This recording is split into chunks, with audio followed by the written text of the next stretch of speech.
Liverpool once placed immense expectations on Darwin Nunez, spending nearly €85 million to make him one of the club's most expensive signings in history, accompanied by a grand introduction as a different version of Haaland, powerful, fast, and extraordinary. Yet, after 2 seasons, all that remains is a highlight reel of unimaginable misses, expressions of regret, and a few consolatory goals.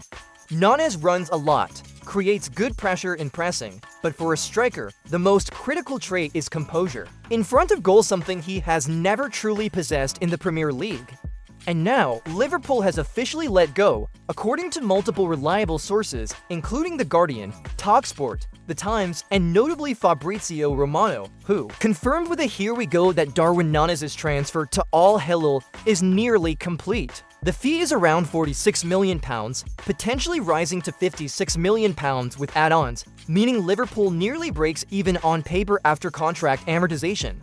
Notably, Nunez himself has agreed to a massive salary at Al Hilal, around £400,000 per week, nearly 3 times what he earned at Anfield. A true liberation for all 3 parties. Nunez gets a new stage, Liverpool gains funds to reinvest, and Al Hilal adds another star alongside Savic and Mitrovic. It's ironic that a striker expected to transform Liverpool's attack is leaving after just 2 seasons, amid debates about whether he's the most disappointing signing of the Klopp era.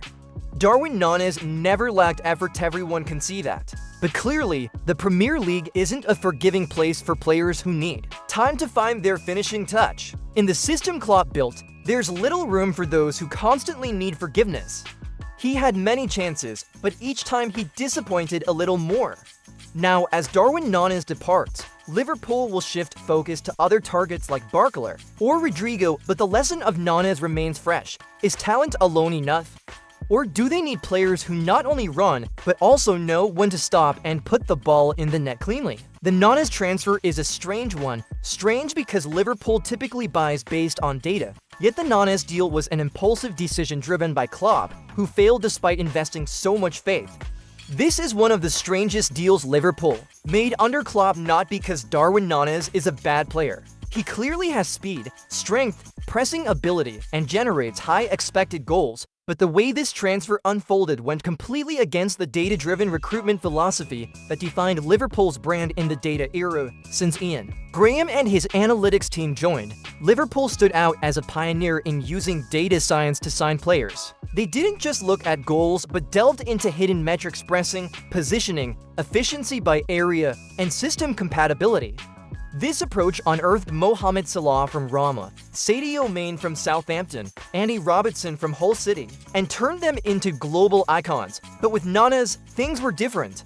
According to former research director Ian Graham, this was a deal personally pushed by Klopp, even bypassing the analytics team's recommendations. The data team favored Alexander Isak, a player with more comprehensive metrics, cheaper, and crucially, better suited to Liverpool's style. But Klopp, deeply impressed by Nunez's Champions League matches against Benfica, was determined to bring him in. This wasn't a data-driven decision, it was instinct, pure belief in a coach's vision and so-called untapped potential. The cost was steep. Liverpool spent over €80 million on a striker who, after 2 seasons, still hasn't met expectations.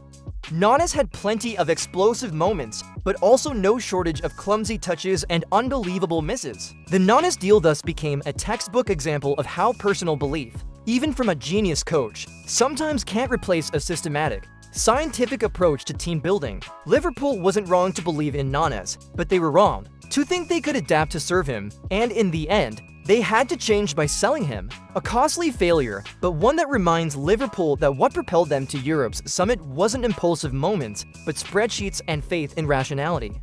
You could say Klopp's Nunez saga is somewhat like Pep's Jack Grealish, bringing in players who struggled to be used effectively and didn't justify their price tags. Since Klopp took over Liverpool in 2015, the club became an emblem of a smart operating model, modern football, data exploitation, precise recruitment, and near avoidance of classic flops.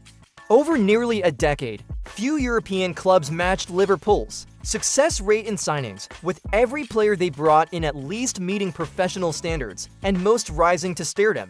Salah, Mane, Van Dijk, Alisson, Fabinho, Robertson were deals that, in terms of investment efficiency, are almost beyond critique.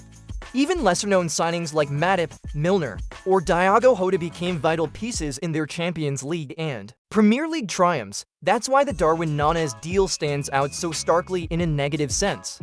It was Liverpool's most expensive signing at the time, potentially over 85 million euros with add-ons, chosen by Klopp to refresh the attack, post-main, and as a rare true striker in a system that often used false nines or wide forwards. Nunez didn't come to Liverpool just to rotate. He came to be the new focal point. But the more he played, the clearer the mismatch became: wrong in usage, wrong in style, and ultimately wrong in expectations. Nunez's failure isn't just personal but a rare stumble for the recruitment system Liverpool prided itself on. It's no longer about who's right or wrong, but the clearest proof that even a sophisticated, effective data-driven system like Liverpool's can falter when fate is placed in the wrong person or at the wrong time. Nunez arrived during a transition period as Maine left, Firmino aged, and Diaz wasn't fully settled. The pressure on him was immense, and when he couldn't deliver, faith dwindled, as did patience. Liverpool had unsuccessful signings like Cato or Shaqiri, but those were largely affected by injuries. Nunez was different. He was given playing time, opportunities, even tailored tactics, but still fell short. Thus, in Nunez's transfer history, he's perhaps the truest flop, heavily invested in, highly expected, fully trusted, yet quietly departing. Selling Nunez to Al Hilal for nearly £50 million recoups some financial loss, but it can't erase the sense of letdown. This is a costly lesson for a club proud of its meticulous recruitment tradition. No matter how good you are, one misstep can derail the whole project.